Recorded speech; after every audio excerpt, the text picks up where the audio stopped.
চাঁদাবাজ যত শক্তিশালী হোক না কেন, চাঁদাবাজ কোনো একটাই তোমার থেকে বড় শক্তিশালী নাই। নির্বাচন ঘনে আসতেছে, খুব একটা বেশি সময় নাই, তোমাদের এর ভিতরে ভালোভাবে প্রিপারেশন নিতে হবে, বুঝতে পারছো?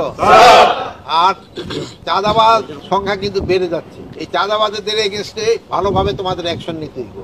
কোন রকমের কারো কোনো রিকোয়েস্টে কোনো চাঁদাবাজিকে ছাড় দিবা না। চাঁদাবাজ যত শক্তিশালী হোক না কেন, কোনো অবস্থায় তোমার থেকে চাঁদাবাজ কোনো একটাই তোমার থেকে বড় শক্তিশালী নেই, এটা মনে করবা সবসময়। ফটাফট ধরে ফেলে বড় লোকই হোক না কেন, যত বড় লোকই হোক না।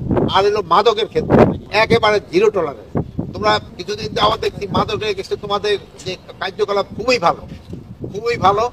আর মাদকের গডফাদার এগুলি একেবারে বড় বড়, মানে আমরা সাধারণত কেরিয়ারকে ধরতে পারি, বাট মূল হুতাদের ধরা যায় না।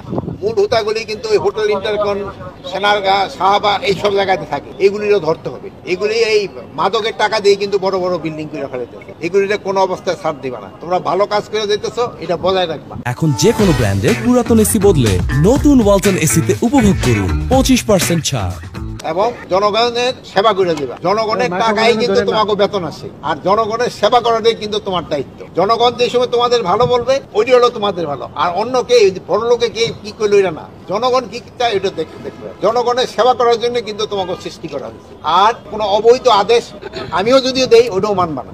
আইন বহির্ভূত কোনো কাজ করবা না, আইনের ভিতরে থেকে কাজ করবা। কেউ যদি কোনো অন্যায় আদেশ দেয়, ওই আদেশ পালন করবা না।